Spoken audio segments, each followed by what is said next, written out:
says this meeting is being recorded, okay. Yeah, so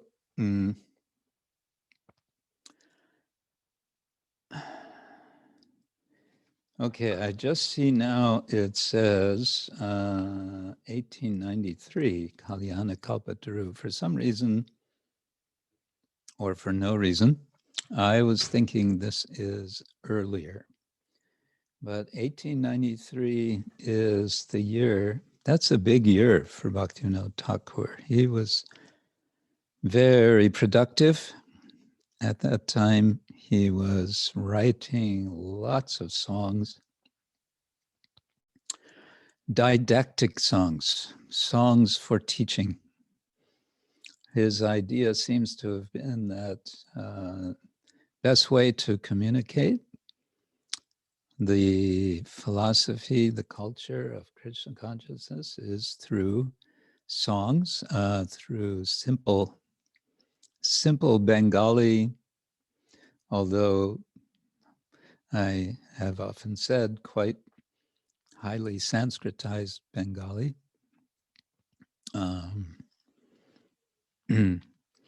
Yeah, there's two Bengali languages, actually. There's Cholit Bhasha, and what is the High Bengali called? Sugopi, remind us. Sadhu-bhavan. Sadhu-bhavan, yes. Sadhu-bhavan and Cholit Bhasha. So Bhaktivinoda Thakur wrote very much Sadhu-bhavan, Bangla. And he was a very systematic teacher, we can see from all these songs. We have just finished over how many months we went through the entire collection of Sharanagati, and we could see how Bhaktivinoda Thakur was systematic there with songs divided into sections according to the 6 principles of Sharanagati, followed by his songs of lalasa, of longing, for siddha lalasa, for perfection, bhajana lalasa, siddha lalasa, longing for worship, longing for perfection. Each one progressing from, we might say, the outer surface into the core, from the beginning stages to the always going deeper, or we may say also higher. And I think this is what we can expect here as well in the the Kalyana. Kalpataru, the the auspicious wish-fulfilling tree, Kalyana, Kalpataru. A quick glance through the list. I believe we have 61 or 62 songs coming up. And if we do as we have been doing, 1 song a week, that's going to take us more than a year. So Krishna willing, we may get through these, and yeah, we don't want to just get through them. We want to relish them. The first, let's see, after 1 Sanskrit vandanam, everything else is in Bengali, Mangala Charana, and then Upadesha, introduction. And then we have 19 Upadesha songs in that section. And then comes Anatupa Lakshana Upalabdhi. 5 songs. Nirveda Lakshana Upalabdhi, 5 songs. Sambandha Avideya Prayojana Vijnana, 4 songs. Prarthana Dhainyamayi, 5 songs, and then Prarthana Lalasamayi, 12 songs, Vigyapti, 4 songs, Uchvasa Kirtana, 2 songs, Uchvasa Kirtan, Rupa Kirtan, Uchvasa Kirtan, Nama Kirtan songs, 2, and then 1 Uchvasa Kirtan, Rupa Kirtan, so singing about the form of the Lord. Uchvasa Kirtan, Uchvasa means loud kirtan, Guna Kirtan, 2 songs, Uchvasa Kirtan, Lila Kirtan. So Nama, Rupa, Guna, and Lila. And finally, Uchvasa Kirtan, Rasa Kirtan. Nama, Rupa, Guna, Lila, and Rasa in that order.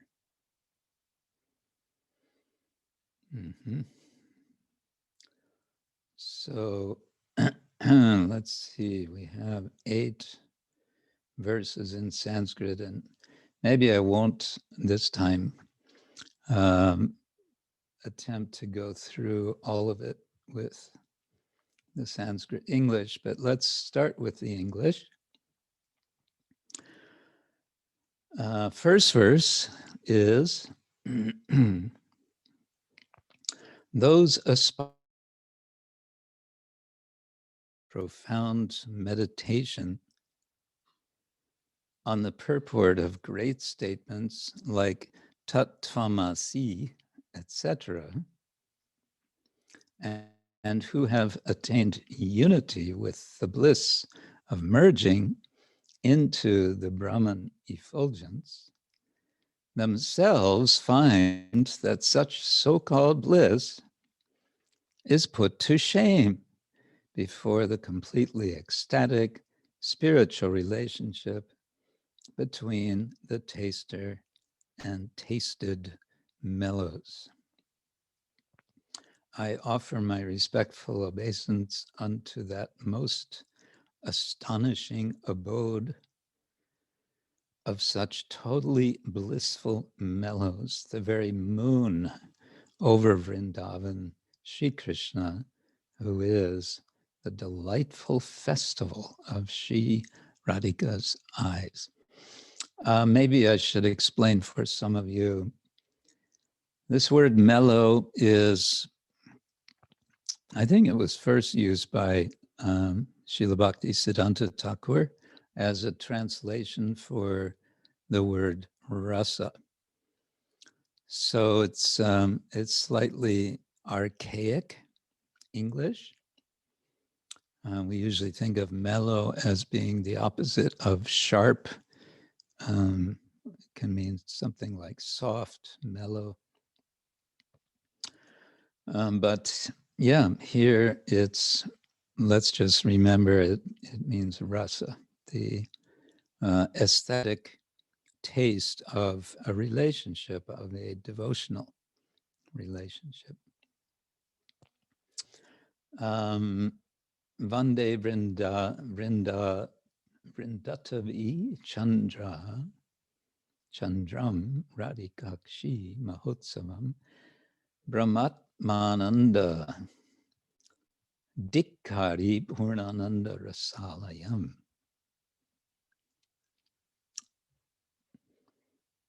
You see the contrast between the number of words in this translation and the number of words in the Sanskrit. Sanskrit's a very compact language. And the translation is, you can say, giving some purport also.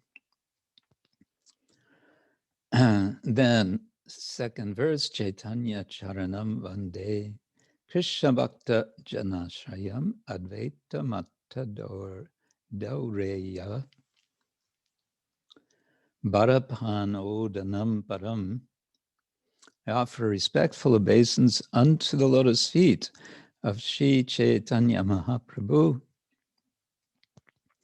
which are the only shelter for all of the greatly fortunate devotees of Lord Krishna. His lotus feet cast out to a distant place the unbearable burden of the doctrine of undifferentiated monism as it was propounded by Sripad Shankaracharya. I offer my respectful obeisance unto the lotus feet of my most worshipable Gurudeva, who is the personified form of blissful Krishna consciousness. Just to increase his transcendental happiness, I will compose the book known as Kalyana Kalpataru. So he's dedicating to his spiritual master. Gurum Vande Mahabhagam Krishnananda Swarupakam Yanmude Rachayishyami. So this is the verb Rachayishyami, I will compose or I will write. Kalyana Kalpa Pada Kalyana Kalpa Padapam. And then we have a long translation for the next verse. The aggregate of the following 24 elements I called Prakriti. Okay, we get the whole list. 5 gross elements, 5 objects of senses, 5 working senses, 5 knowledge-acquiring senses, mind, intelligence, ego, and Mahatattva. The truth that is above and beyond all these is called transcendental truth. That truth, although being the original reservoir of all blissful spiritual mellows, is not appreciated by all persons. Indeed, those who have not developed unalloyed love and attachment to this transcendental truth will not read this book, which is just like a small jewel box for guarding the most confidential gems of ecstatic love. Thus, they simply remain attached to meditating on material bodily happiness, becoming completely submerged and drowned in the insignificant ocean of lust. So that's a very polemical verse.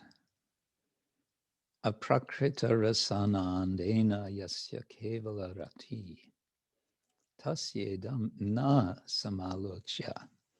Samalochya, they will not see. Pustakam prema samputam. Samputam means a box, a small box. Prema samputam. There's a book, Prema Samputa. Who is that by? Vishwanath Chakravarti Thakura, I guess. In the abode of Vaikuntha, within the forest of ultimate good, there is one special wish-fulfilling desire tree of supreme auspiciousness, conspicuously present among all the others. That's a funny translation because in English we have the expression conspicuously there by its absence. When something that, or someone that is suddenly absent, then we say conspicuously absent. This tree is divided into 3 principal branches known as Upadesha, spiritual advice, Upalabdhi, attainment of realization, and Uchvasa, overflowing spiritual emotions, which increase the joy of all persons who are actually wise. Tasya skanda trayam shuddham vartate vidusham mude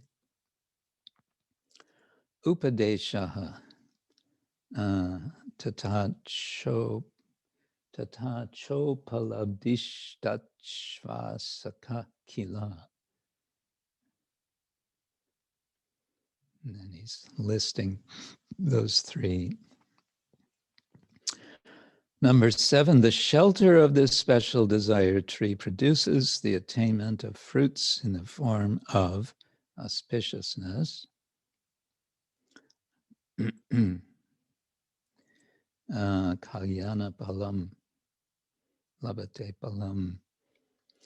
This means eternal servitude to the performance of Sri Radhakrishna's pastimes in the realm of the transcendental forest named Vrndavana, within the innermost secret abode of Vaikuntha. Radha Krishna Vilase Sudasyam Vrndavane Vane. And finally, I now humbly perform the chanting of all the songs which are sheltered under the mood of Raja, just to worship all of Lord Krishna's Jiva souls. This includes all the Vaishnava residents of Vrajadham, Kshetradham, and Navadvipdham, as well as all the Brahmins who are beyond fruitive activities and speculative knowledge, as well as all the souls from Lord Brahma down to the untouchable outcasts and dogs. It's including pretty much everyone. Sampujya, Vaishnavan, Vipran, Sarva Jivanscha, Nityasha, Kirtayami. I praise, I glorify, Vinitaha, Aham, Gitam, Vraja Rasa, Ashritam. Okay, we have the song as it is in this KK songs org. It's without diacritic marks, so not always clear. Okay, let's see what we have. If we put it to melody, today we have a different harmonium, which has come back from repair.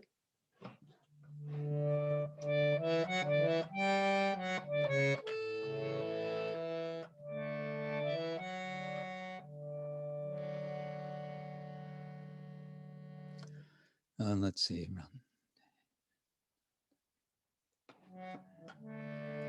Vande vrndatavi-candramradhikaksi-mahotsavam brahmatmananda-dikari purnananda-rasalayam Vande vrndavati-candramradhikaksi-mahotsavam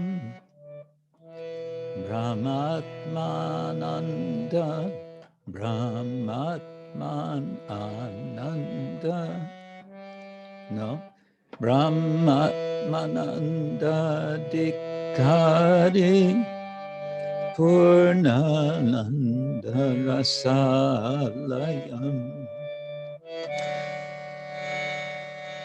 Chaitanya Charitamrita Krishna Bhakta-jana-shayam Advaita-mata-dhoreya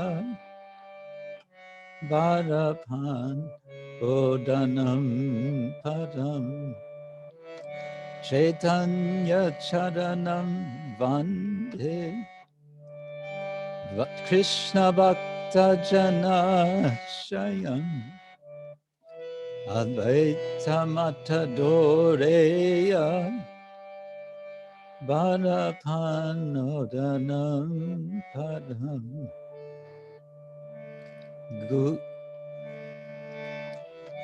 Gurum Vande Mahabhagam Krishnananda Swarupakam Yanmudhe Rachayishyami Kalyana Kalpapadapam Gurum Vande Mahabhagam Krishnananda Swarupakam Yanmude Rachayishyami Kalyana Kalpapadapam Aprakrita Rasanandena Yasya Kedana Rahati Tasyedam Nasamalucha Pushtakam Premasam Putam Aprakrita Rasanandena Yasa Kevala Rahati Tasyedam Nasamalucham Pushtakam Premasam Putam Ayam Kalpataru Nama Kalyana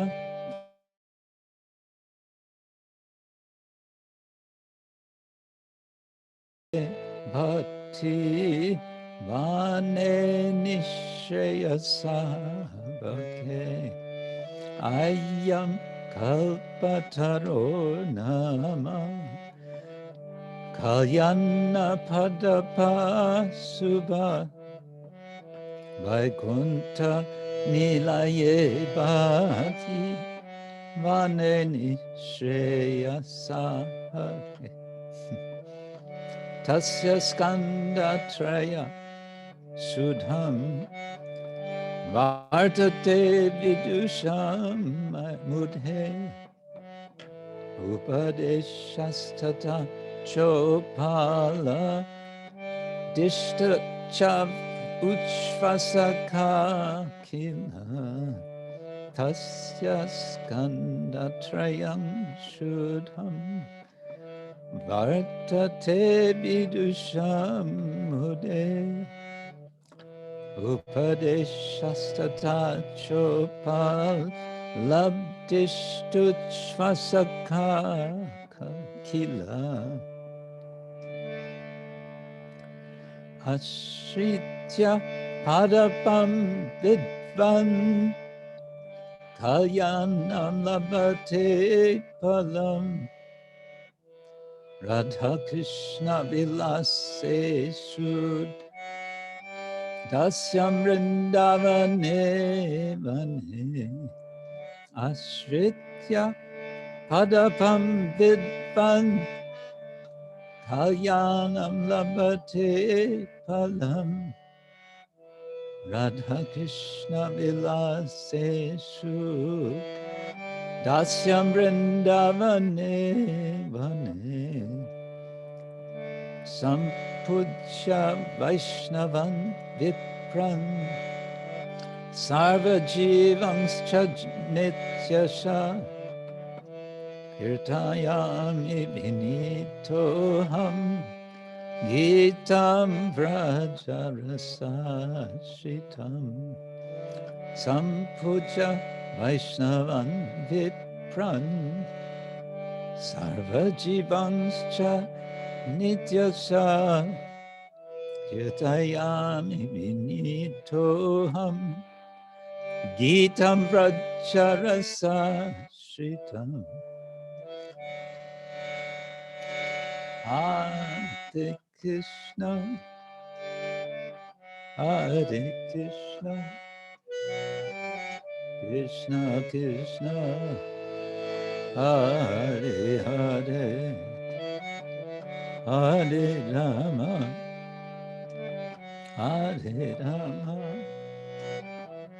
Rama Rama, Hare Hare, Hare Krishna, Hare Krishna,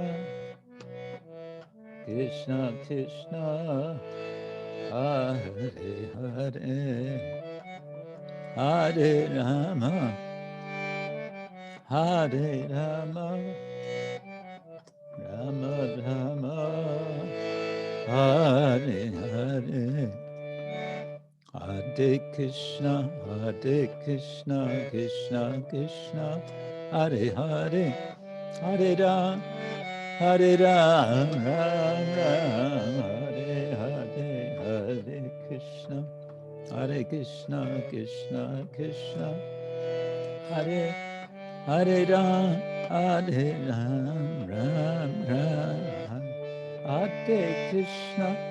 Hare Krishna, Krishna Krishna, Hare Hare, Hare Ram, Rama Rama, Hare Hare, Hare Krishna, Krishna Krishna, Hare Hare, Hare Rama, Rama Rama, Hare Hare, Hare Krishna, Krishna Krishna, Hare Hare, Ram Hare Ram, Ram Ram, Hare Krishna, Krishna Krishna, Hare Hare, Hare Ram, Ram Ram, Hare Hare Bo, Hare Bo, Hare Bo, Go, Hare Bo, Nitai Go, Hare Bo, Hare Bo, Hare Bo, Go, Hare Bo.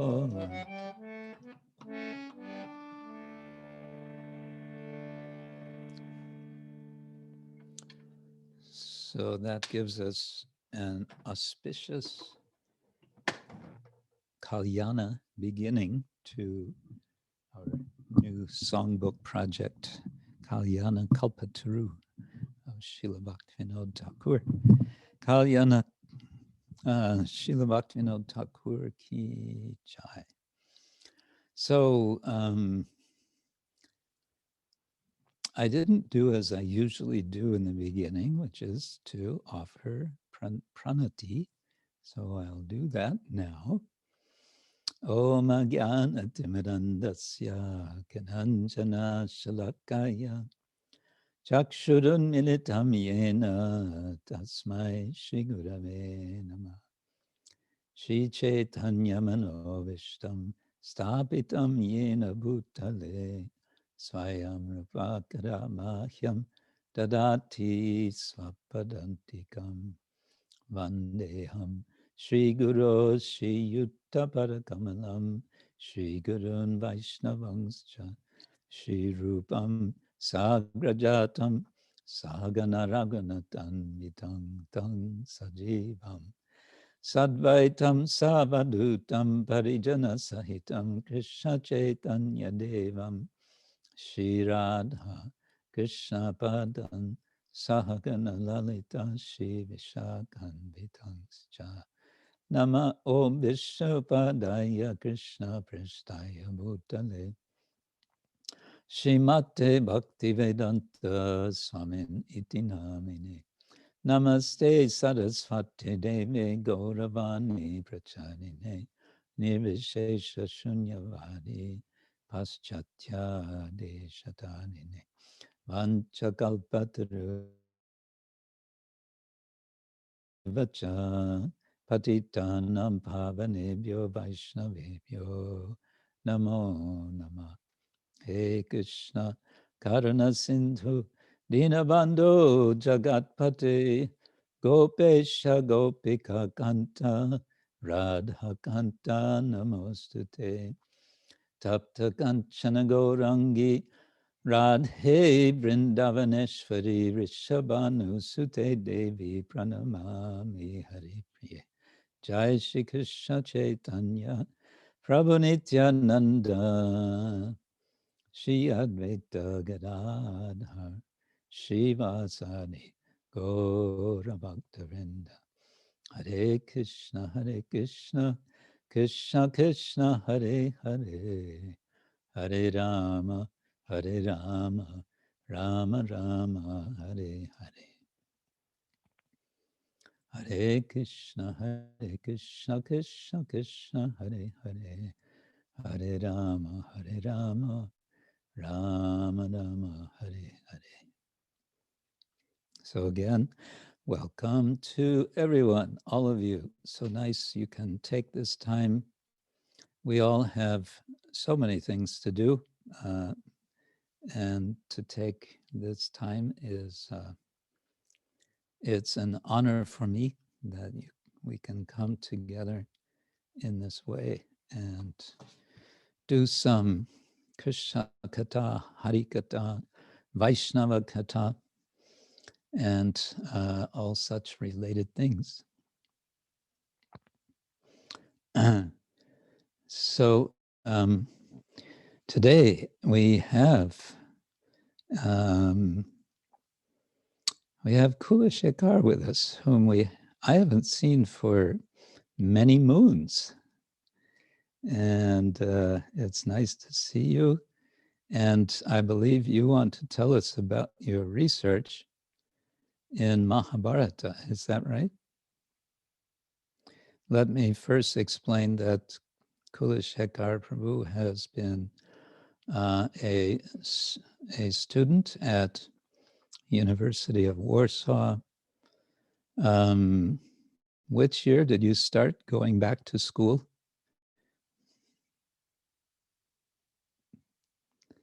You have quite a long time ago, so I don't remember.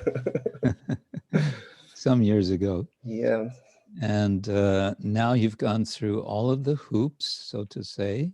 You've completed your doctorate. When did you complete your degree? Like 3 years ago. 3 years ago, okay. Yeah. And since then, you're still associated with the university and doing... Somehow or other doing some research and some other works. Yeah. So, yeah. As it goes. Nice. Yeah, so please go ahead, tell us what you've been doing. Okay. Thank you, Maharaj, for inviting me, and I'm really happy to be with you today. And Hare Krishna to everybody. So I was asked to present the Polish translation project of the Mahabharata, and maybe I will concentrate today on this topic. So to do this, I have to share my screen. I think I am allowed to do this. Okay.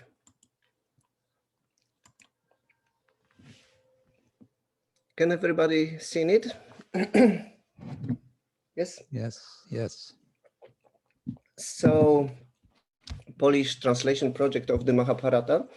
A few years ago, we received some funds from the Polish Ministry of Science and Higher Education to translate the Mahabharata into Polish language. So I'm involved in this project for like 4 years already. We're supposed to finish this project in this year, but we prolonged this, extending over like 1 year. So the project should be finished in next year, 2022. Whereas there is a quite big group researcher involved in the project. Here we have the name of them. So the project manager is Joanna Jurewicz, the professor of Warsaw University. There is also Anna Trynkowska, Monika Nowakowska from the Warsaw University, and Przemek Szczurek, director of the Wrocław University. And also I am involved in the project. And we have also one supervisor, IT supervisor from Wrocław and Berlin University, Sven Selmer. He's helping us with all the IT stuff and our website. Mm. What is the aim of this project? So we want to translate the battle books of the Mahabharata. We know that Mahabharata is quite vast piece of literature, so it was not possible for us to translate all of the text. So we decided to choose the battle books of text. It is 1/3 of the text, so it is 23,000 of shlokas from the 75,000 of shlokas of the whole critical edition, because our translation is based on a critical edition. The goal of translation is to publish in paper Polish translation. It will be in 6 volumes with introduction and footnotes. And also, few months ago, we decided that we will publish a reconstruction of the universe of the Mahabharata. It will be one extra volume. We are calling this 0 volume. And yeah, also we want to present all the materials like an open source, so everybody can have access to this. So we want to create a website, and we change a little bit idea. It will be not a website, but such a thing like Mahabharata Wiki. So I want to tell you in few minutes about this. Here we have a translation panel, like which chapter of Mahabharata we are going to translate into Polish. So starting from Bhishma Parvan and up to Stri Parvan. So it is 7 book of the Mahabharata. First book is Bhishma Parvan, and the translator is Joanna Jurewicz, but she also gave me some part of the Bhishma Parvan. So in Bhishma Parvan, as we know, we have a Bhagavad Gita, so I translated this part, and also I translated Jambu Khanda, Nirmana, and Bhumi Khanda. It means all parts of Bhishma Parvan connected to the cosmological parts in this beginning of Bhishma Parvan. It will be also in my translation. So Drona Parvan is the biggest book of this section. So we divided it into 2 parts, and first half is mine, and the other half, starting from the half of Jayadratha Vadha, killing of Jayadratha, it will be translated by Monika Nowakowska. Anna Trękowska will translate Karna Parvan, and Przemek Szczurek translate other books, because they are quite short one. Also, there are some parts translated by me and Joanna Jurewicz. For example, from the Shalya Parvan, I received this very nice chapters concentrate on the Balarama travel through the Sarasvati. So I can compare this to what we have in also Bhagavata Purana. Okay, so along with the translation, we create quite a lot of materials connected with the Mahabharata universe. So we decided to publish book, but also create a Mahabharata wiki. So the structure of Mahabharata wiki will be the same like a structure of Wikipedia. And we want to provide them all the tables and sketch, graphics, maps, which can help us to imagine how Mahabharata, world of the Mahabharata could look like. In the future, we are planning to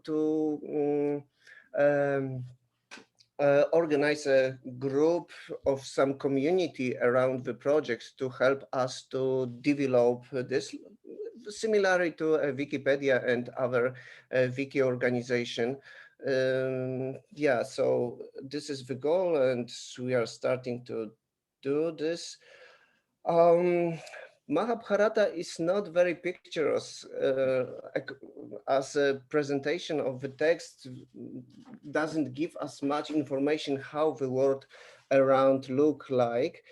So we decided to choose some essential, from our perspective, essential topics which can help the reader to imagine the world of the Mahabharata.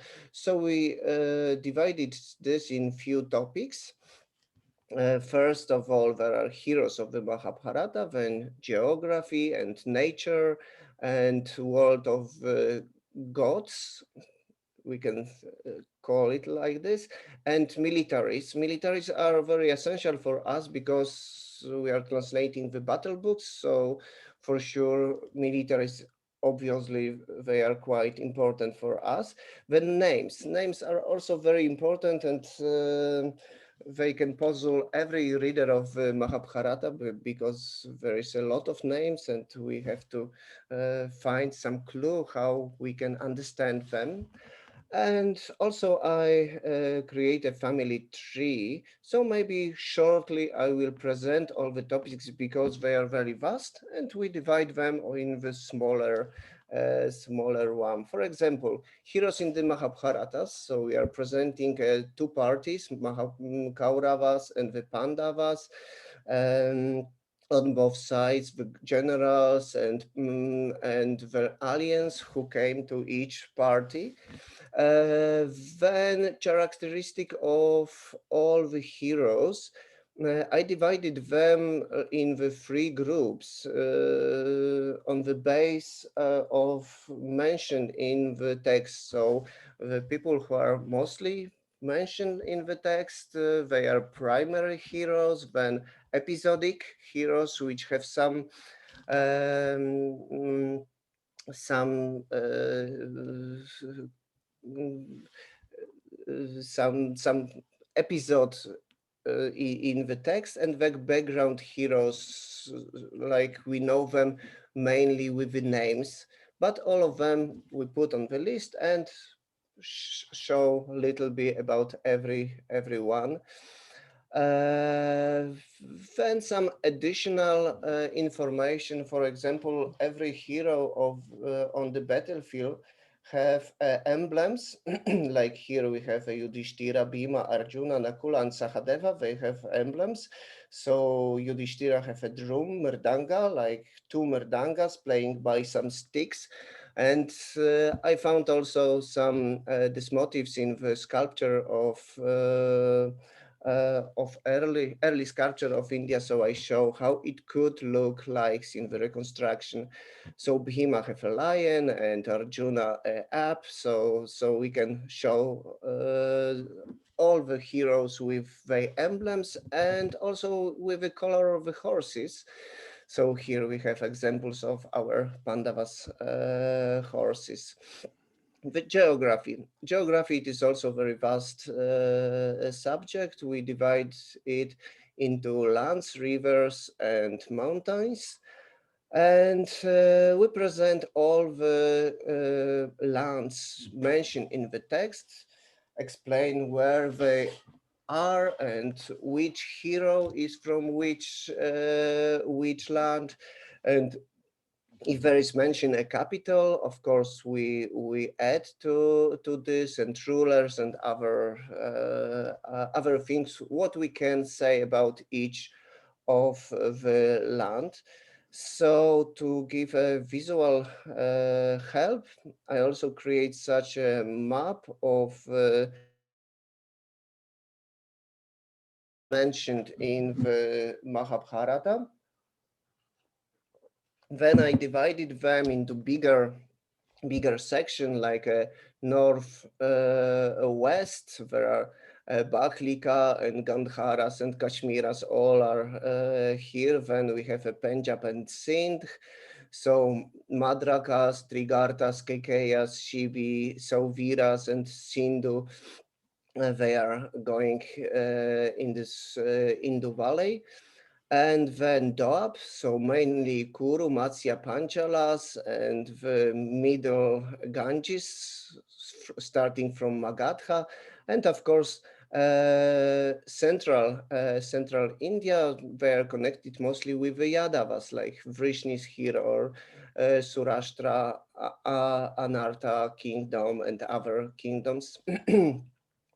If you want quickly to find which hero came from which land, we also create such a map to show, for example, from Panchala, we have two capitals of Panchala, and from one is come Drupada, but Drona with Ashvatthama, because Panchala was divided into two sections, came from other. So the blue, there are a Pandava side, and this gray, this is a Kaurava side, and we can very quickly to find when we are reading Mahabharata from which side is person with we came. Okay, so also mountains. We put the Mahabharata names from the Mahabharata mountains onto the map. So to know, of course, Vindhya is obvious, but sometimes appear other names of the mountains, so we can find them on the map. When we get closer to the map, then appear also the names of the rivers from the Mahabharata. So Vetravati, Charmanvati, or Parnasya, all these names are mentioned in Mahabharata, and I make some research to find them where we can find them on the present day map. And also we can see here Vidisha, Ujjaini, Eka Chakra, Naimisha, Kampilia, all the names of the cities from the Mahabharata connected with the regions. Nature. Nature, it is another subject, another topic, very, very broad. Very often in the Mahabharata, there are like few hundred names for the flora and fauna. So I made a list of them and then presented in some diagrams, with the link to the text. So when you read, for example, about Ashvatha, you can click on it and then find what does it mean Ashvatha. And especially I put effort to find what does it mean in Mahabharata, of course, and in Puranic, maybe vaster in Puranic literature.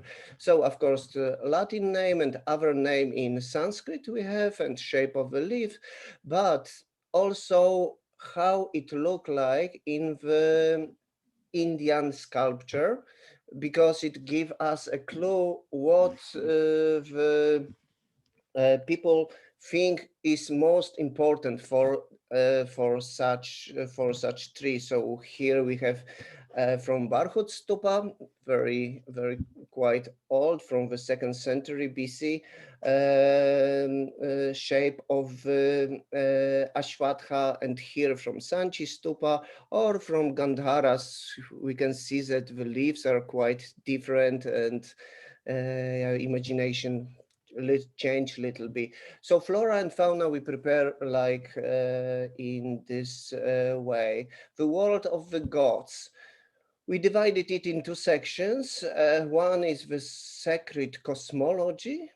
So because before we presented how the world of how India looked like in the Mahabharata time, but now we want to present how all cosmos of mythical cosmos look like in Mahabharata, and then divine beings. So Gandharvas, Rakshasas, Apsaras, all the divine beings. We not only describe them, but also want to present them in sculpture. So here we have an example of Naga, how Nagas or serpents could look like in the time of first and second, up to second century. Of course, the cosmology of Mahabharata is little different than the cosmology of the Bhagavata Purana, and Puranic literature have a lot of some peculiarities. So when I read all the chapters connected with the cosmology, I try to take them out and show how Mahabharata cosmology is different than Puranic literature. For example, here we have a reconstruction how the bards of the Mahabharata could see the Jambudvipa reflected in the moon. We have a few examples of such a reflection, and yeah, there's a rabbit with people live, so it could look like this. Militaries, it is very vast also subject. We organize this like a organization of the army, military formation, weapons and equipments, and I I made a list of all the military words from the Mahabharata connected with weapons, equipments, and so on, and then divide them on some bigger divisions and describe them and make some also reconstruction. For example, here we have a reconstruction of the fight of Arjuna with the it is in Drona Parvan, and son of Arjuna was killed, and Arjuna wanted to kill Jayadratha. And then Drona make a very complicated formation, which is quite nicely described. So I took information from some sources and try to reconstruct this formation. And of course, I'm not concentrate on this mythical weapons.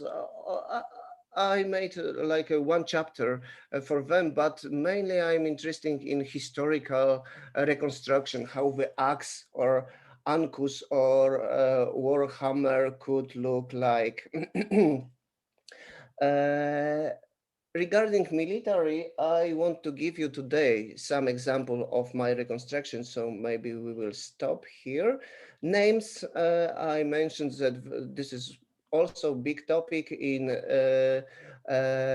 Mahabharata, because every and each hero can have even like 100 name. So I put effort to somehow or other make it clear what does it mean. First I created like a types of names, then catalog of names, and their meaning. Here we have an example of Arjuna. So we have a lineage name connected him with his dynasty, like he's called Bharata. Here it can be after this can be like Bharata Shrestha, or the best from Bharatas, or Bharata Nandana and other, of course. And Kauravya, Kaurava, Kuru, Paurava, Tapatya, it is also from, so this is lineage name. There we have patronymical names connected with his fathers. So Arjuna had two fathers, one is Pandu and other is Indra. So we have names connected with Indra here and from the Pandu, like Pandaveya, Pandava, and so on. Then we have matronymical names from the mother and relatives names. He can be called, for example, Bhimanuja. It means the younger brother of Bhima, and so on. Krishna Sarathy, and so on. So we have also a features names which describe some of the feature of Arjuna, and achievement. I call this achievements name. It means that Arjuna have done something, and then after this he was called by name of the Dhananjaya. He received Dhanam, some golds, and then gave it to his brother. And yeah, here we have a reconstruction of a family tree of Mahabharata, some dynasties. So I went through the parts of the Mahabharata which are connected with the families, started from Brahma and up to the Janamejaya. And yeah, so some of them are really like in the realm of the gods, but then they become like very more connected with the Mahabharata. I presented this tree map in a few ways. For example, if you want to find dynasties. For example, Asura dynasty, where came from Pragjyotisha. He's fighting on the side of the Kauravas. So when he came from, we have here we have a Surya dynasty and Soma dynasty and Yadavas also. Yadavas up to Krishna, and yeah, here we have a Krishna and Rama. And the Kauravas, this is Soma dynasty. Then here we have a Paurava and Kaurava line and other Magadhas, Chedis, and so on. And the fathers of the dynasties are marked also on the map. When you want to see who take part in the battlefield, you can find here on the gray mark, like here we have a Karna, Yudhishthira, Bhima, Arjuna, and their sons, and yeah.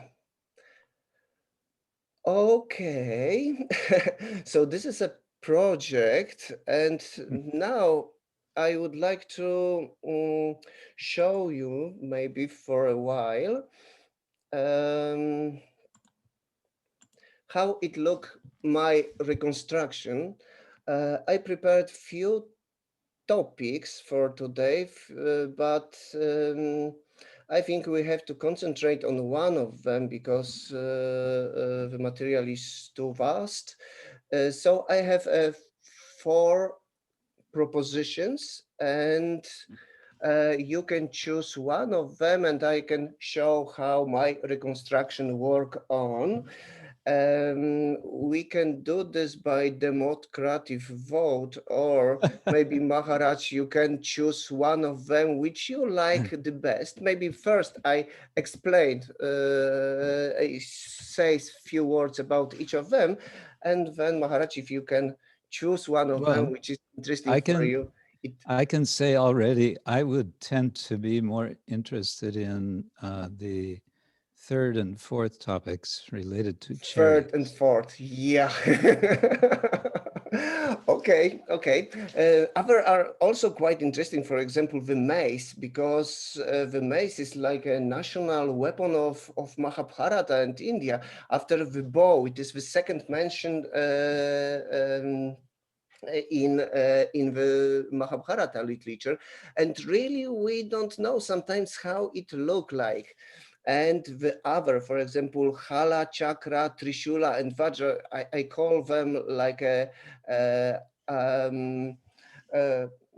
weapons out of use, or we can call them maybe mythical weapons, because they are not used on the battlefield, but they are in the hands of some heroes. So who know how the chakra really look like? This is quite a big topic, but yes, part of the chariots and shape of the chariot standard, it is very important, and I think we can concentrate on this. Okay, so if it will be too long for you, to please stop me. How reconstruction look like? So it is quite difficult to find on which time should be reconstruction be prepared. So to solve this problem, we simply choose some source of visual images from different period of time, and then show how such weapon look like in different period of time. I divided them in 6 categories. So first of all, we have military artifacts from the late Harappan period. So it is like 1900 BC up to 1300 BC. Then we have artifacts from the Copper Howard culture. Um, it is quite interesting, culture. We have findings with the Copper Howard culture almost in whole India. This is a Bronze Age culture. Then we have artifacts with painted gray ware culture. This culture is mostly connected with the Mahabharata because the findings are from the places where the action of Mahabharata took place, from Indraprastha, Hastinapura, and Panipat, all this Kaurava state. And then we have also relics from the Neo-Assyrian palaces. Why I choose them, maybe I will tell in the second, and really reliefs and seal from Achaemenid period, and of course sculpture from India, from Maurya and Kushana period, because in India sculpture appear very late. We have first evidences in the Maurya period, so this is 300 BC. And I am interested in the period up to Kushanas, with the Kushanas, because up to Guptas, when the edition of the Mahabharata should be already finished. Okay, so the first 3 sources of visual images, there are quite, how to say, we don't have them much, and they appear quite primitive. So Harappa civilization, it looked like more pacifistic civilization. Here I took 2 photos, which I took from Mohenjo-daro and Harappa, and it is only 2 goblots in each museum in Harappa and Mohenjo-daro. Then artifacts of Copper Howard culture little bit change the weapons which appear in the subcontinent of India in that time. But we don't have really much of them. This type of swords, or this harpoon type of arrows head, and spears appear, and the hole for the axle, it was not present before. Then artifacts from the painted gray ware culture, it's not also, we don't have really much of this. Therefore, I decided to move our research and our sources to the Assyrian and Achaemenid period and sculpture. Why? Because in the time of Achaemenid period,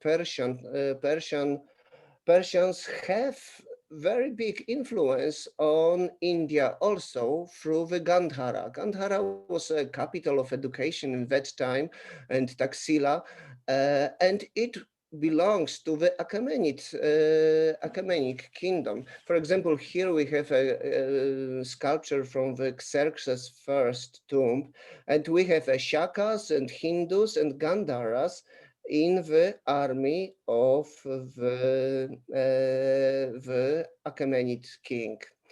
And why Neo-Assyrian palaces and sculpture? because Persian, they fight with Assyrian kingdoms a lot, and they build their culture and sculpture and on the basic of very influenced Neo-Assyrian empire. And from Neo-Assyrian period, we have really a lot of very nicely curved like scenes, battle scenes, because they was really big warriors. So we have chariots and horses and all of the very detailed descriptions also in the cuneiform, but also in the walls of the palaces, especially Nineveh, Kalhu, and Nimrud. But after this, always I want to examine what I can find in these other sources in the Indian sculpture. As I said, the Indian sculptures start from Maurya period, but mostly we have a nice example of the work from like first century BC up to second century CE. So mainly I go through the Bharhut Stupa and Sanchi Stupa and Bhaja caves. For example, here we have a very nice battlefield scene from the Sanchi Stupa. This is Kushinagar, and this is war over the Buddha's relics. Okay, so let's skip all the maze and plow and let us go to the chariot. Yes, part of the chariots. So first of all, I made a list from the Mahabharata, all the parts of the chariot we can find in the text. And we don't have any description. What does it mean? We have only the name of them because they are simply scattered through the battlefield. After each battle, scattered, and the bards are saying that this is here and this is here and this is destroyed. So we have only names. I divided them into three categories, means carriage and chassis and wheel. Here I tried to make some reconstruction how it can, which part we can name on them, and then we have a carriage, and we have a name like Adhisthana, Upastha, Nida, Bandhura or Vandhura, Upakarana, Upaskara, E Apaskara. So they are somehow or other connected with carriage. And I'm looking for something which will be peculiar or special for Indian chariot. So Adhisthana means simply a standing platform. This is a platform for the warrior. So it can be a whole carriage or only platform in the Radha where the warrior is standing. But we have two very interesting words which are connected also with carriage, Upastha and Nida. Especially Upastha. We have this in the Bhagavad Gita when Arjuna is frustrated in the end of the first chapter, and he simply sit on the Upastha of the chariot. Wow.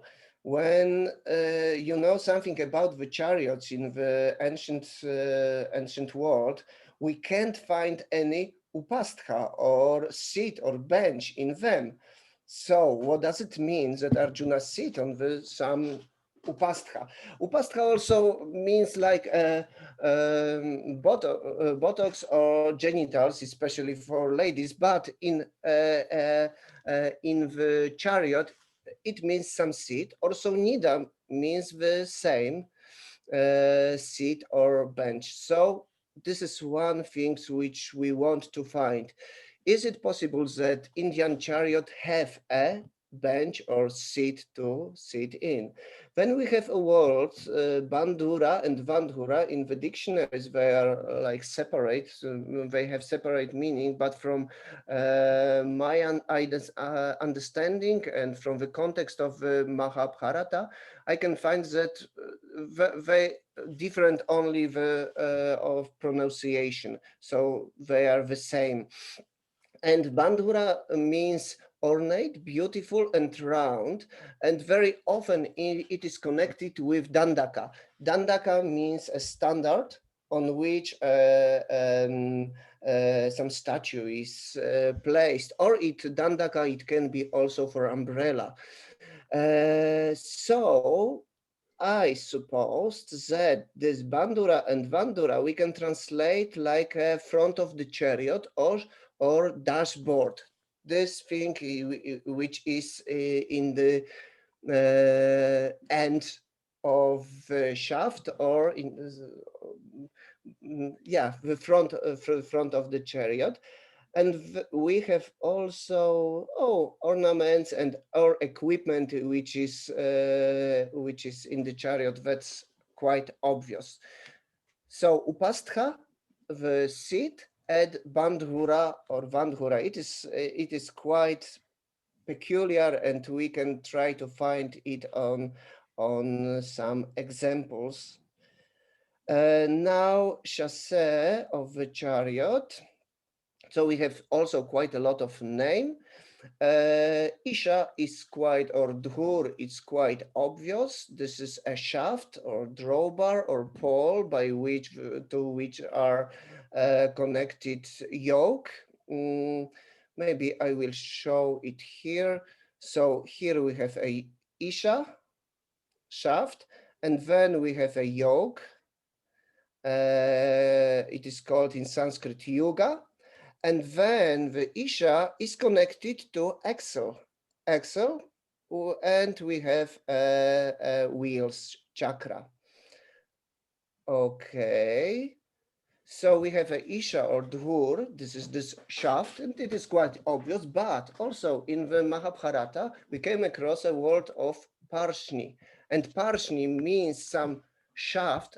Still I can't find how it works, but it is a shaft which is needed for side horses. When we have 4 horses in the chariot, when we have middle horses, 2 middle horses, and then 2 side horses.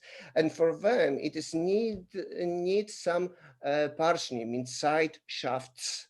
And we have also parshni saradhi, or 2 men who are keeping these horses like in the line. They appear very often. We have aksha.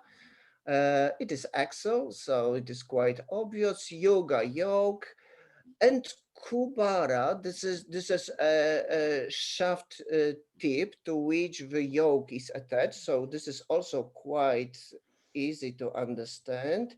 Yoktra is also easy, but we have 3 terms: anukarsha, Janha, and Trivenu. Nobody knows what does it mean. They are somehow or other connected with chassis.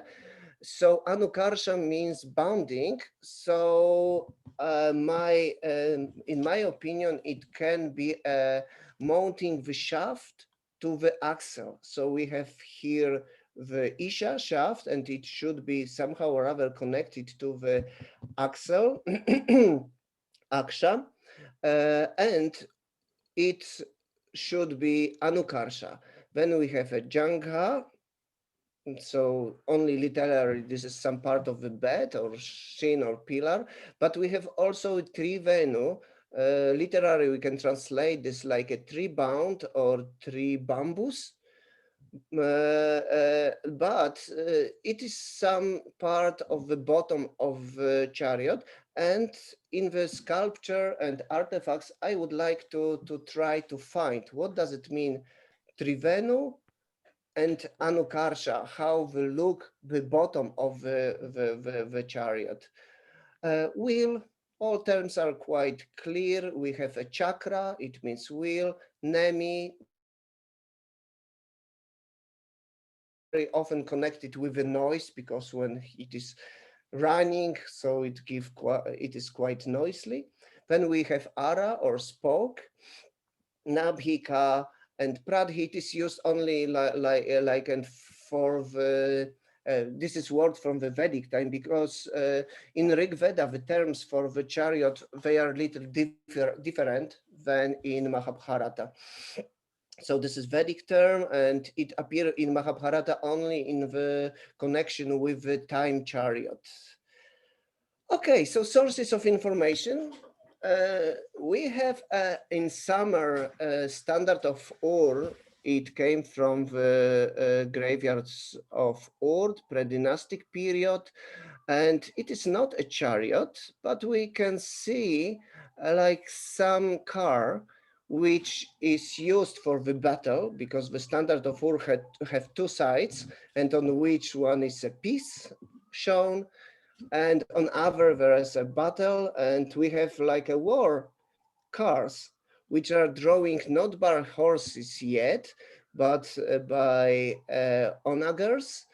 There are four wheels, so and the wheel is full. Here we have some compartment for spears and weapons. There are two men on it, and four onagers are drawing it. Then we have a Harappa period, and there appear quite a lot of toys connected with some cars, which can be similar, like prototype of the chariot. The wheels are full.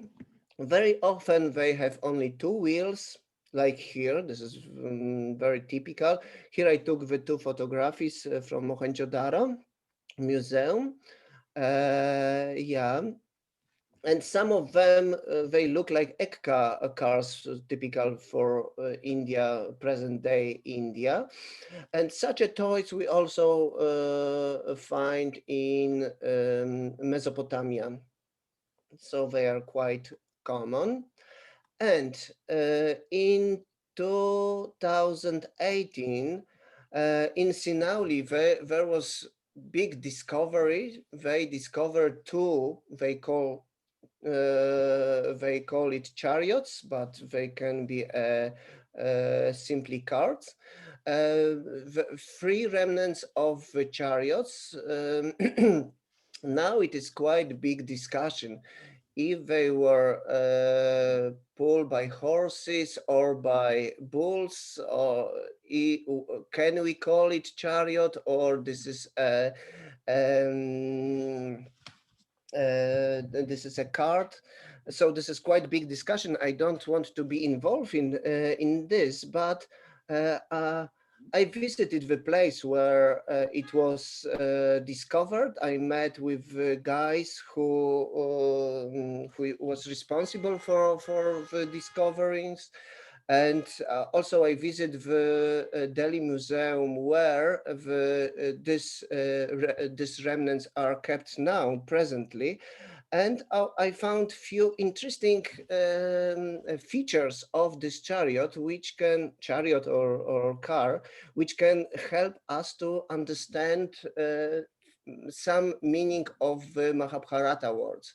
For example, here we have very peculiar triangle connected the shaft to the wheels on the bottom of the car, and such a triangle with copper pipe doesn't appear in any other chariot from which I could find. So as you remember, we have a term Trivenu in the Mahabharata. So I can suggest that Trivenu, these three boundings, can be mean such things in the bottom of the chariot. Then we have also very strange connection the axle to the bottom, so it can be look like anukarsha or bounding of the chariot.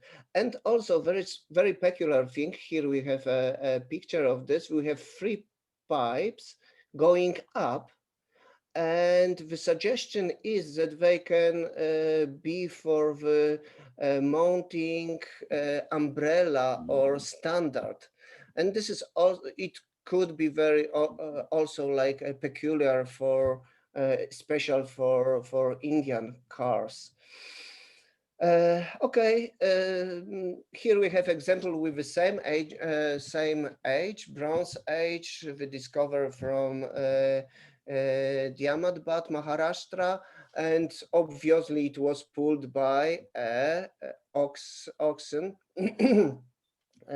But here this base is not in such detail, and this is only like a toy. So from Sinauli chariot or car, we can find quite a lot of more information here. Very, very peculiar and nice is this animal in the beginning of the car. So we can say that they were quite sophisticated, not simple one. Assyrian reliefs, we have thousands really wonderful materials and reliefs and information about the radhas or chariots in Neo-Assyrian. We can even say how each of the king of the Assyrian king, how they change the chariot, how many wheels, how big wheels were, how many horses were attached to it. So normally we have like a or 6 or 8 spoke in the wheel. We have 2, 3, or 4 horses, and 2 to up to 4 people in the chariot. There is always archer, driver, and shield bearer. Sometimes there are 2 to protect from the both side of the archer. And also we have big arsenal of the weapon in the chariot. Here we have 2 quiver, for example, axes. So here we can really know a lot about the chariot of Neo-Assyrian. Now a Achaemenid type of chariot. We don't have many of them, but we have few seals, and one golden chariot found in near the Oxus, Amudarya. This is in old Bactria. And it is really special for us. This is finding from 6th century BC. And I want to point you few peculiarities. For example, it have a seat from the beginning to the end of the chariot. So it could be possible that the seat was in the chariot. Another peculiarity is we have 4 horses, and not on one shaft, but we have 2 shafts connected with the yoga. So maybe it is our Parshni from the Radha. We have also here some bombs, which are really interesting, but they, maybe it is not a time because they appear in the weapon of Krishna chakra. So from my perspective, this is quite interesting, and it appeared only in the Achaemenid reliefs and this chariot. Now let us take a look on Indian chariots, how they look like in Indian sculpture from the Maurya to Kushana period. Here we have a Bharhut stupa and very nicely curved chariot. We have 4 horses chariot. It have 1 yoga and four guys are in the chariot, and it have very nice umbrella chhatra, probably connected somehow or other with the chariot. So I want to show you this part. For me, such carving of this, it can be what in Mahabharata is called a bandhura, or this front of the chariot, umbrella and spokes. Look on this, how many spokes we have in the wheel. As I told you, in Assyrian there was 6 up to 8 spokes. Also in Persia they have like 8 max spokes, and here we have, it is not wheel is not full, but we can assume that there is at least 21 spokes. So this is some peculiarity of Indian chariot. Here we have sun god chariot from the Gandhara period and from Bodh Gaya also. And also this bandhura is very nicely presented, and it is carved. So also like a name of bandhura means carving, it seems to fit properly. Here, Sanchi warrior. Sanchi warriors. In Sanchi, chariots appear in the wars and in processions. They mostly have 2 horses and 3 men standing on a chariot. Also, the spokes are quite many of them. But in Sanchi, we can see also all perspective or background, what is going on around the chariot, because chariot, it is not only one piece and one guy who is standing on it. It is like a small military army. And when we read in Mahabharata, there are chakra rakshas, for example, or guys who are protecting the wheels of the chariot. Then it's shastrapana means guy who is giving weapons and taking care of weapons. And I mentioned already Parshni Sarathis, which are like drivers, which supposed to drive extra horses.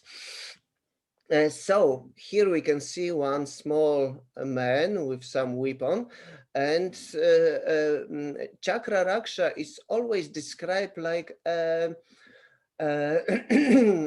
like a small young boy when he's guarding, for example, Yudhishthira scar. This is small boy, and sometimes I found very nice nice example of him when he stopped Bhishma, and everybody was amazed. Wow, such nice young boy, and he could stop Bhishma. No, Drona on the battlefield. And Drona, of course, killed him, but he was famous like a chakra raksha of Yudhishthira who stopped Drona. And Parshni Sarathi, we have here the cavalryman who is near the horses, because I don't know where these 2 Parshni Sarathis could be present in the chariot. Probably it is impossible. So we have 1 charioteers, and this Parshni Sarathis who take care of these 2 other horses. They could be on the horse, but on the back side of the chariot. Okay. I think we are running with the time, and maybe one words about the shape of the standard. Everybody, so in pop culture, it is always shown like simply some materials with with a mark on this, but from the text, I took quite a lot of terms of this, and from the information from the Egyptian and Sumerian, we can say that it is, like here, shaft, means yashti, or dandaka, with emblem on it. Emblem means Bharhut, we have very nice example of Garuda. First carving of Garuda and Garuda Dhvaja. And it can have also a flag, but without marks on this, and it is then called pataka. And whole the group of army, like it was a combat of unit, was identified with such a dvaja. For example, Garuda Dvaja on Krishna's chariot, or Garuda Dvaja or monkey Dvaja on Arjuna chariot. And we have here the names. Okay, so thank you for listening. And yeah, Thank maybe I you. will stop sharing the screen. Thank you, Kulashekar Prabhu. I must say, now I know more about ancient chariots than I will ever need to know. I think. But it's good that all of this is happening. This wiki you're doing is in Polish only, in English only, or in both? Both. We want to prepare it in Polish and in English. We have a comment here from Vrndapati that chakras and spears like Trishula are still used by Sikh warriors. Yes, but Sikh warriors start to use it from 18th century. From my perspective, these chakras they wear it on the necks and on the turbans, and it was like more protective sometimes from cutting. And yeah, they throwing also, but from my perspective, they simply want to have a weapon from the ancient time and involve it like another time. It can probably this is quite a new kind of weapon. I have quite many other examples how it could look like, and for sure it was quite different. Chakra was quite different than this used by Sikhs. To me, what always strikes me about any kind of research in ancient things, whether archaeological or textual, is less. What strikes me less than how much we know from what we can see is how much we don't know and how much has been forgotten. Yeah. You know, and in relatively short time, I mean to say, in one sense, you know, in a couple of thousand years, so much gets completely lost. And you can go much more recent than that to another sort of example that Rajali Lavati was saying. Maybe she's with us. Yes, she's with us today, because she studied the so-called Spanish flu in the early 20th century, 1917 or what it was. And she can verify this, that very quickly after this really terrible pandemic, practically it was forgotten. There were no records kept, hardly. People wanted to just forget about it. And yeah, Rajali Lavati, you want to say something? Yeah, you said it, Guru Maharaj. Yes, this was the case. They wanted to forget it because there was war, and this was connected to the war. And when this all finished, people in general, society want to forget about the flu. Hmm. Yeah. And in first place, they want to forget about the war also, but the flu, of course. So we don't get, as historians, many sources from the Spanish flu. Even the doctors, the physicians, they didn't want to write about it because they didn't know yet about the virus. Virus was found in 1933. So they didn't know what illness was that. And thinking that medicine is very proud science, they just didn't want to talk about it. Well, maybe that can be generalized because, it's about some disaster. And so with the Mahabharata war, that was a disaster. It was, however many people were killed. It's said that literally hundreds of millions, I think. So that's something that actually, when it's over, you really do want to forget about, isn't it? And therefore, it's not like after the Mahabharata war, people said, oh, well, let's collect together all these various artifacts and let's build a museum, No, they just want to forget about it because it's so terrible. It's so traumatic. And then we come 2,000, 3,000, 4,000 years later. Oh, we want to find out what was going on.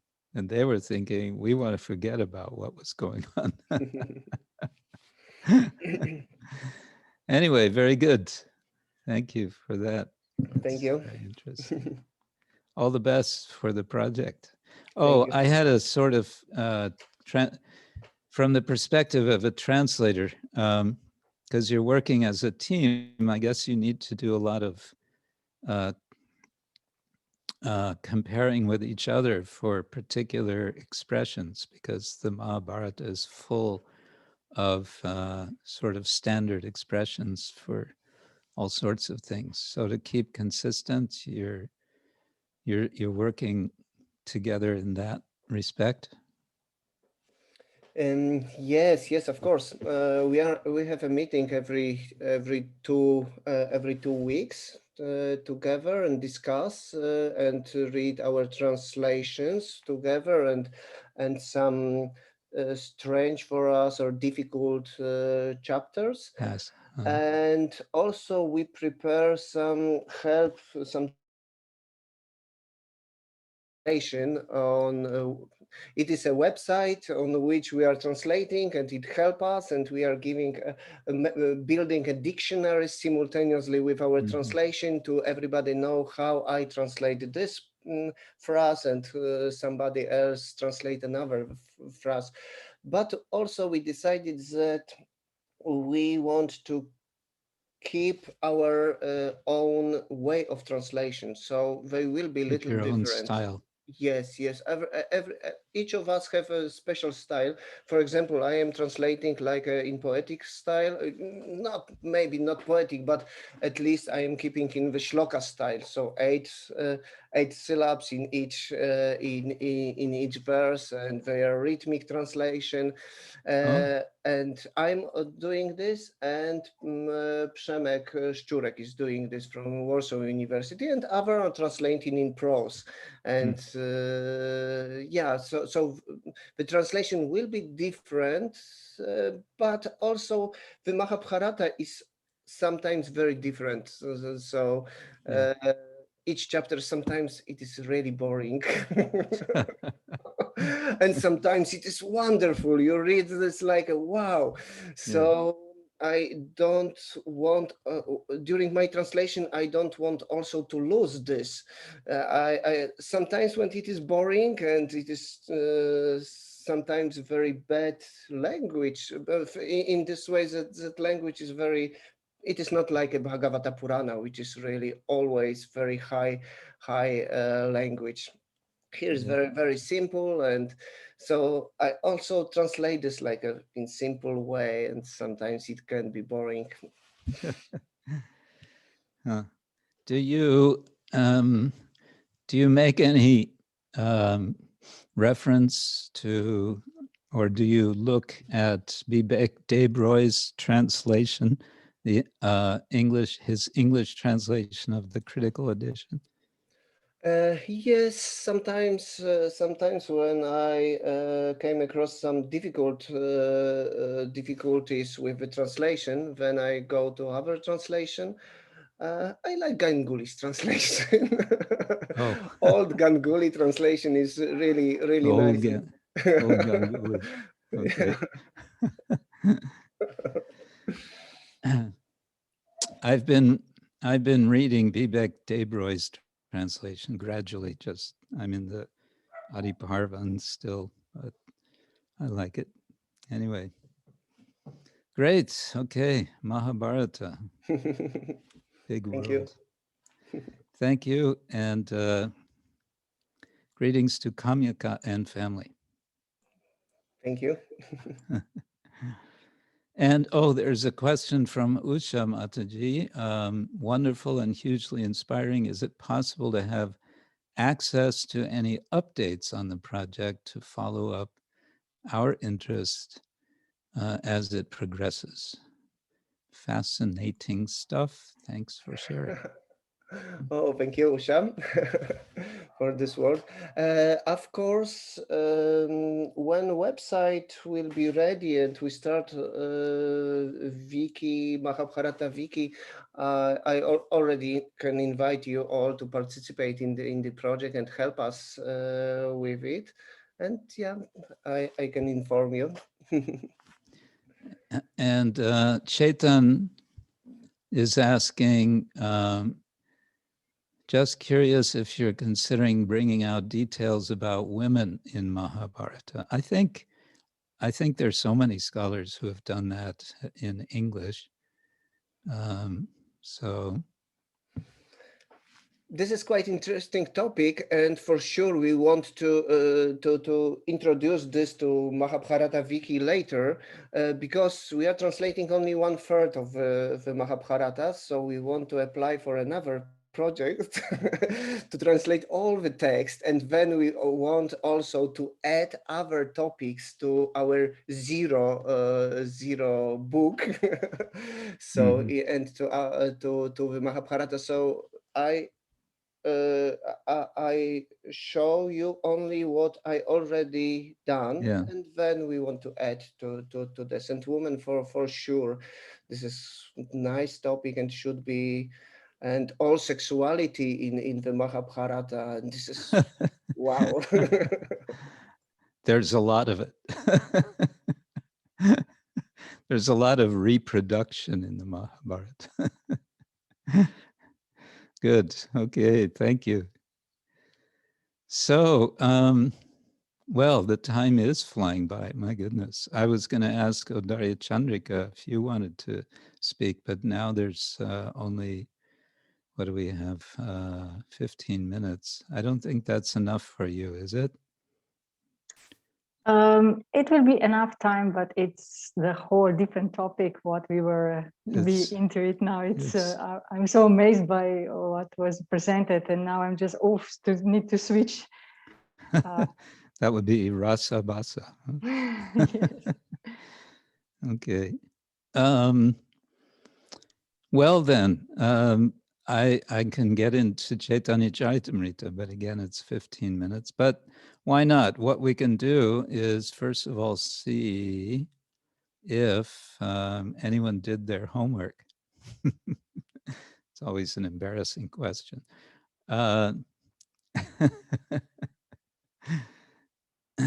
Dear Lalita has always done her homework. Do you want to say something about what you read? Well, Hare Krishna Guru Maharaj. Hare Krishna. After this presentation, my little mind mapping may come across quite primitive. Like may come across like very like centuries BC. But what can I do? That's my level, and I'd like to share a screen. I did make a little mind mapping. Mm-hmm. It's not sophisticated.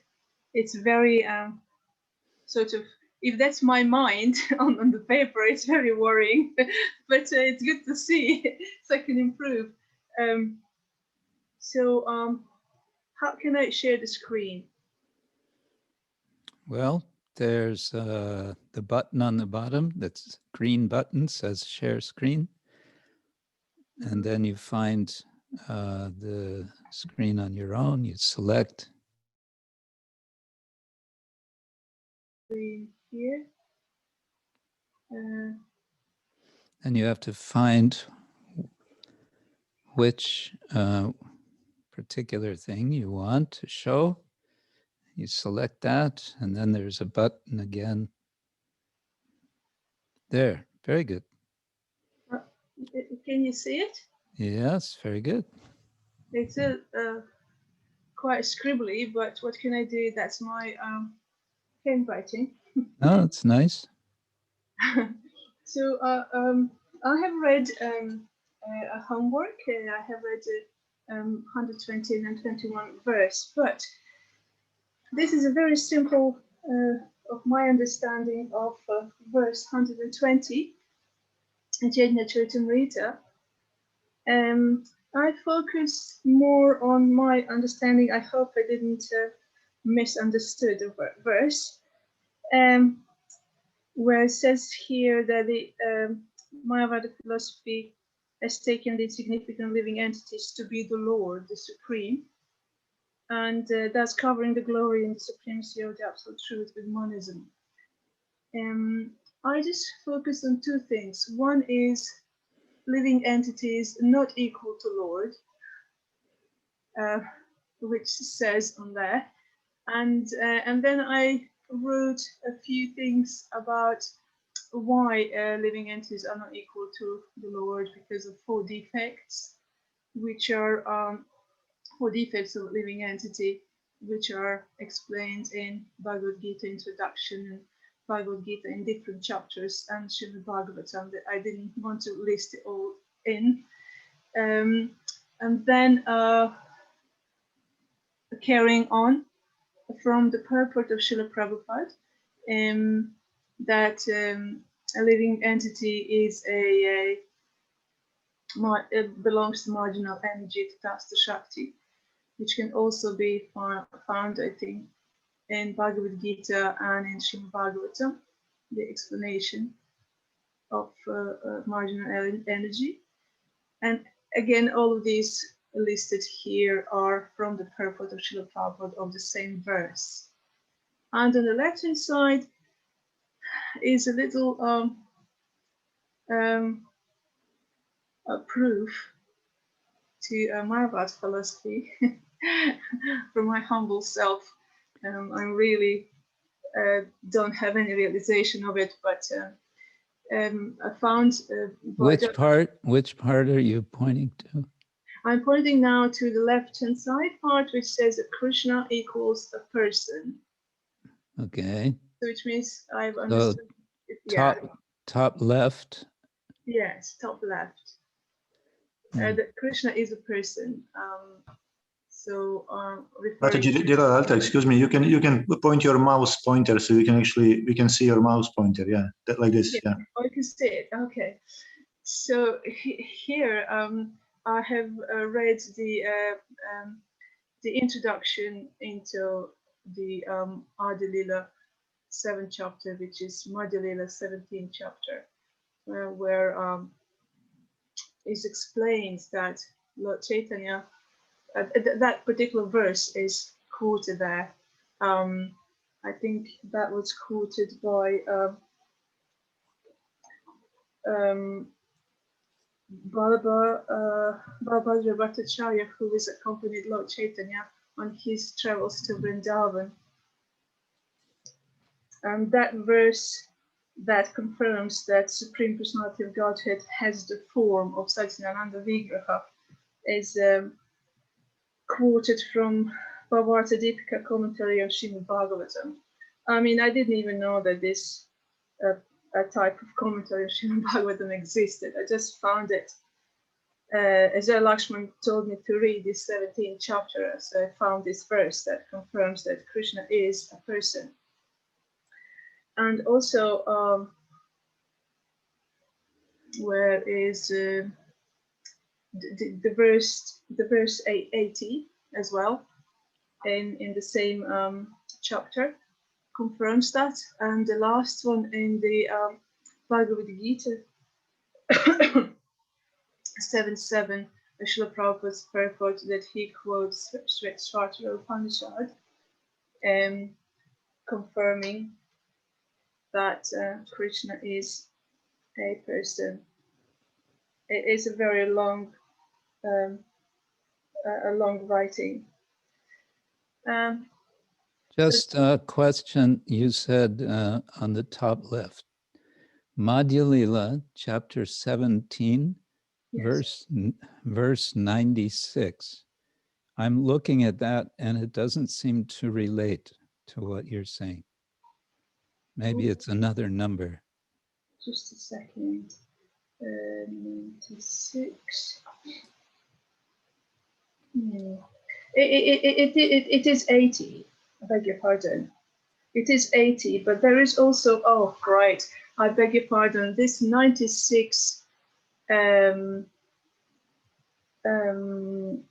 Prabhupada, in the purport of that verse, quotes Bhagavad Gita 15:15, when he says that, yes, that Krishna says himself, okay, the compiler of Vedanta, right, he confirms that he's,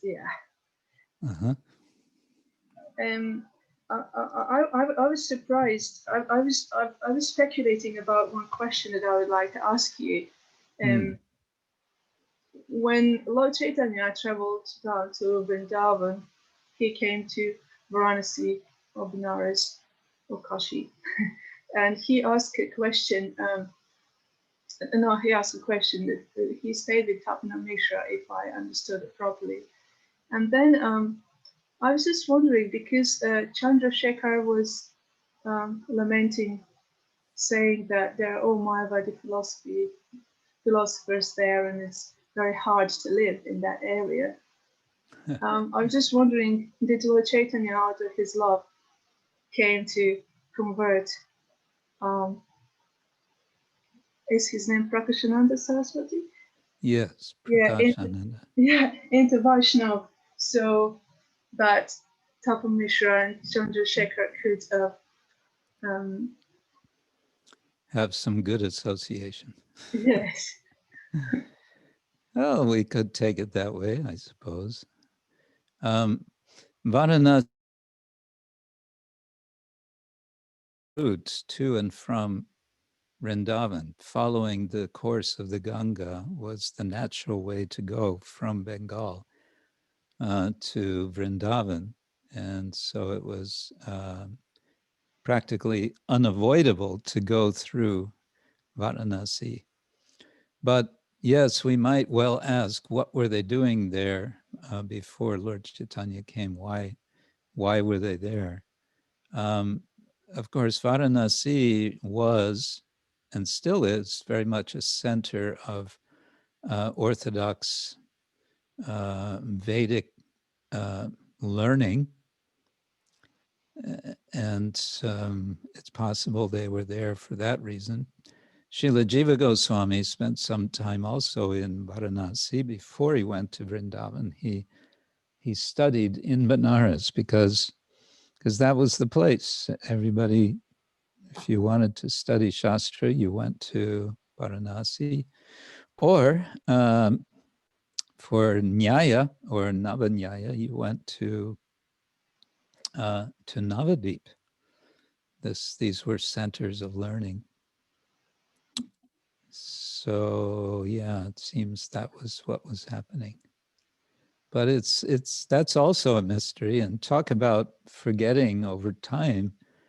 Where is the evidence? Where is the independent evidence for Prakashananda's having become a follower of Lord Chaitanya, or having been somehow changed in his philosophy. Did he write something afterwards saying, oh, now I understand what is actually Vedanta? It's about understanding the Supreme Personality of Godhead, Bhagavan. It's not this impersonal Brahman. Is there anything like that? Or from his followers? Maybe there's something there somewhere deep in some library that nobody knows about. That's possible. Things get discovered. I may have mentioned the poetry of, what's his name? I don't remember now, but 1911. All the dramas of, why am I forgetting his name? Short name. Were rediscovered in some library or some temple in South India from, several centuries before. So we can still hope that something gets discovered. The problem then is always determining authenticity. Someone comes up with some text and says, I have something from Prakashananda. Then we have to be skeptical. Was it actually, or is it somebody's, forgery or whatever? We have that also. Krishna, Krishna. That's what scholars spend their time struggling with. Sorry, yes, go ahead. Did I get some advice, Guru Maharaj, on my attempt? What direction could I go? If I What direction? Yeah, if I analyze the verse, I am actually not that well versed into connecting the verse from different shastra. So I would really like to sort of ponder deeper, but I'm not sure what the way is. Yeah, well, there's no, I don't think there's a hard and fast rule. I've just been started to work on something. I came across a, I don't know if I can show this. I came across one computer program. Our time is up now, but maybe just to show, and then for next time we can do more about it. 1 second, here we go. Share screen, okay.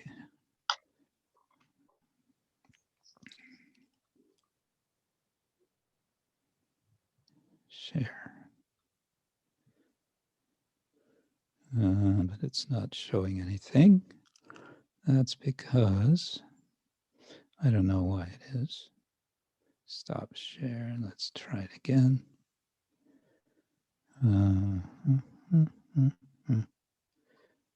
Let's try this one. No, also doesn't work. Maybe it's showing Guru Maharaj. It's showing the Vishnu Purana and Gita instructions and all this like orange and yellow boxes. Okay, I don't see it on my screen, but yeah, so you get some idea what I'm trying to do.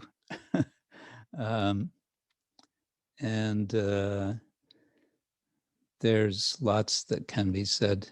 Again, I've taken verse 120 from chapter 7, made a few points from Prabhupada's purport, or just summarized a few points from the purport. And then I wanted to expand. Prabhupada just mentions this sutra, second sutra from Vedanta Sutras. And then I wanted to expand on that. And I found a translation and commentary translation of Ramanujacharya. And of course, the Bhagavatam itself is, especially the first verse, a commentary on that verse, on that sutra. And it goes on and on. You can connect, you can go on making endless connections, really. It kind of depends what it is you want to focus on. You did fine by saying, I want to focus on Krishna being a person. That's very nice because, yeah, that's very much important. That's a point. So you can play around, everyone, you can all play around with mind mapping, and see what you come up with. I just find it's a good way to really try to, look more carefully. What is it that is being said, and why is it being said? What is Prabhupada emphasizing? Why is he emphasizing? What does he want us to understand?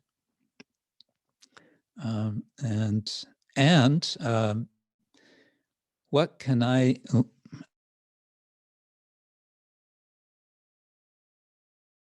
to someone else? That's kind of the main, learn something and teach it to others. Best way to learn is to teach. That's how we do it. So on that happy note, yeah, today we went a bit on a side journey into the Mahabharata for a change. That's nice, some variety. This may get you thinking of Mahabharata, and of which the Bhagavatam, I've written an article on this. The Bhagavatam is a kind of commentary on the Mahabharata. It's one way of reading the Bhagavatam. Maybe we can talk about that sometime.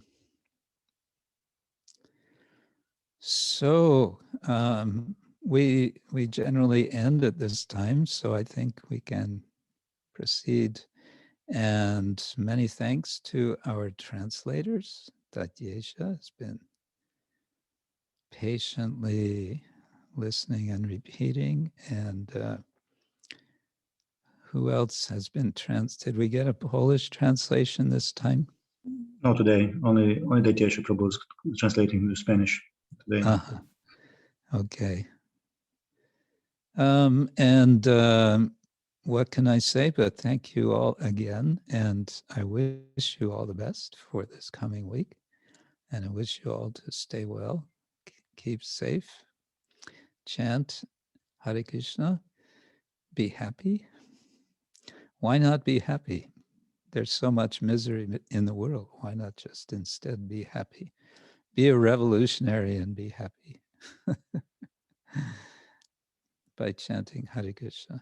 And in this way, be a beacon, be a light for others. Yes, okay. Yes, thank you all so much. Srila Prabhupada ki jai, Ananta Koti Vaishnava Vrinda ki jai, Gaur Premanande. Hari Bol, Hare Krishna. Thank you very much, Guru Maharaj. Thank you. Thank you, Guru Maharaj. Hare Krishna. Haribo. Haribo. Haribo. Hare Krishna. Jai. Oh, Yeah, Hare Krishna. all glorious assembled, dear God brothers and sisters. Haribo. Hare Krishna. Haribol, Hare Krishna, everybody.